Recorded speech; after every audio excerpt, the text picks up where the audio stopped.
तो ओवैसी साहब खेल बिगाड़ने आ रहे हैं, खेल बनाने आ रहे हैं? असीम वकार साहब, फिर मैं कांग्रेस बीजेपी का रुख करूंगा। नहीं देखिए, ये बात आपकी गलत है कि खेल बिगाड़ने आ रहे हैं, बनाने आ रहे हैं। हम अपना चुनाव लड़ने आ रहे हैं। इलेक्शन कमीशन ने ये कहा है कि आप चुनाव लड़िए। वहाँ जो रजिस्ट्रेशन पार्टियों का होता है वो खेल बिगाड़ने और बनाने पे नहीं होता है, चुनाव लड़ने के लिए होता है। उत्तर प्रदेश में भी चुनाव है, हम चुनाव लड़ने आ रहे हैं।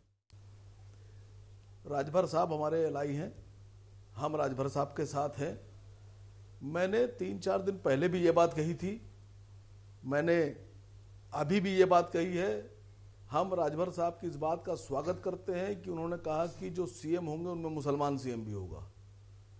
मैंने भी ये बात उठाई है कि आज तक मुसलमानों के वोटों को लेकर राजनीति करने वाले लोग और 4-4 बार मुख्यमंत्री बनने वाले और मुख्यमंत्री बनने वाली पार्टियां, आज तक उन्होंने कभी भी मुसलमान के वोट के बाद, इलेक्शन के बाद कभी मुसलमान की बात नहीं की।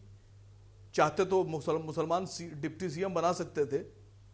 मैंने ये बात वाज़े तौर पे कही कि हम अगर अपनी बात रखते हैं, हम अगर अपनी बात कहते हैं, हम अपनी हक मांगते हैं, डिमांड करते हैं, तो हम पर इल्जाम लगा दिया जाता है हम बीजेपी के दलाल हैं। कांग्रेस तो अभी भी यूपी में कह रही है कि आप बीजेपी के इशारे पे लड़ रहे हैं चुनाव। आप लोगों ने सब ने देखा, कांग्रेस तो अभी भी यूपी में यही कह रही है कि आप बीजेपी के इशारे पे लड़ रहे हैं चुनाव। बिहार में भी कांग्रेस ने यही बोला था। अरे मेरी बात तो सुन लेने दी, बोलिए सर, मेरी बात तो पूरी हो जाने दीजिए। जी बोलिए, जवाबी देने आया हूं यहां।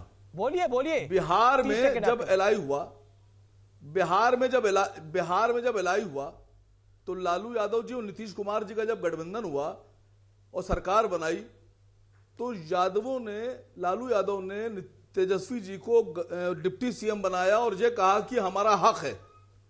अगर 8% 10% वाले लोग डिप्टी सीएम बनते हैं और कहते हैं हमारा हक है, तो 20% वाले अगर मुसलमानों के लिए आसिम वकार ने यह कह दिया कि हमारा भी डिप्टी सीएम होना चाहिए, तो हम बीजेपी के दलाल हो गए।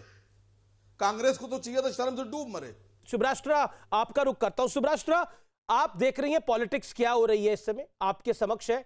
एक तरफ कहा जा रहा है कि हम कहते हैं कि जातिवादी रूढ़िवादी सोचों से बाहर निकलना चाहिए, लेकिन पॉलिटिकल गेम ही यही है। एक तरफ MY है, एक तरफ DM है, और इस तरफ तो ओवैसी साहब का तो MDM और उसके साथ साथ P, पता नहीं और क्या क्या शामिल है।